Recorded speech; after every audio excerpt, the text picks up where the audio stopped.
L'objectif premier du jiu-jitsu brésilien est la soumission, en utilisant une clé articulaire, comme une clé de bras par exemple, ou bien un étranglement.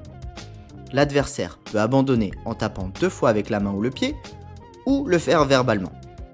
Dans le cas d'un étranglement, si l'adversaire n'abandonne pas à temps, il est possible qu'il perde conscience, ce qui donnera la victoire à son adversaire. S'il n'y a pas de soumission avant la fin du temps, alors nous utiliserons un système de points. Le but est de récompenser des actions et des positions qui seraient avantageuses dans un combat réel, et qui, éventuellement, facilitent l'application de clés ou étranglements. Un combat de JJB, ça commence debout. On peut essayer de faire tomber l'adversaire en réalisant une amenée au sol qui rapportera 2 points. Pour recevoir les points pour une action, il faudra obligatoirement stabiliser sa position pendant 3 secondes. Cela vaut pour toutes les actions et positions rapportant des points. On peut également décider de tirer la garde, c'est-à-dire prendre la position du dessous. Cette action ne rapporte aucun point, ni pour l'un ni pour l'autre. On voit celui qui est en dessous utiliser ses jambes. C'est ce que l'on appelle la garde. On peut utiliser la garde pour soumettre son adversaire, mais aussi pour renverser. L'athlète du dessous utilise sa garde pour se retrouver au-dessus de son adversaire, ce qui lui rapportera 2 points après 3 secondes de stabilisation.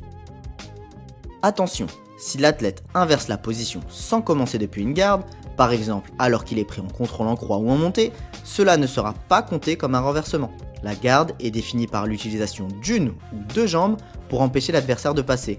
On voit dans ce cas qu'il n'y avait pas de garde au départ de l'action. L'objectif de celui qui est au-dessus est de passer la garde de son adversaire. S'il parvient à passer la garde, il gagnera 3 points. On attribue les points de passage si l'athlète réussit à se débarrasser des jambes de l'adversaire et prend une position de contrôle, comme par exemple le contrôle en croix ou la position nord-sud. Amener au sol, renversement et passage de garde sont les 3 actions qui permettent de marquer des points. Une fois la garde passée, on peut marquer des points pour 3 positions de contrôle. La première est le genou-poitrine, qui vaut 2 points. L'athlète doit placer son genou ou son tibia sur le ventre ou la poitrine de son adversaire. La position montée est l'une des meilleures positions que l'on peut obtenir en jiu-jitsu brésilien. Elle rapporte 4 points. Comme pour toutes les autres situations, il faut stabiliser la position pendant 3 secondes pour recevoir les points. Enfin, le contrôle du dos est aussi récompensé par 4 points. Pour que le contrôle soit comptabilisé, il faut avoir les 2 crochets à l'intérieur des cuisses de l'adversaire. Grâce au contrôle du dos, on peut appliquer de nombreuses finalisations, comme des étranglements. Si à la fin du combat, le score est à égalité au niveau des points, il faudra regarder les avantages marqués par chaque combattant. Comme je le disais au début, cette vidéo n'est pas un guide exhaustif, donc je vais juste vous donner quelques exemples.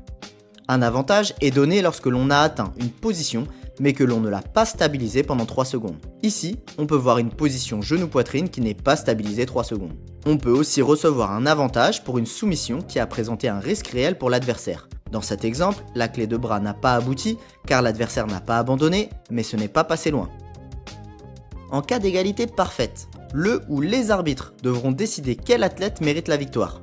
Alors c'est souvent très difficile de départager les combattants, mais il faudra déterminer lequel des deux a été le plus offensif sur l'ensemble du combat.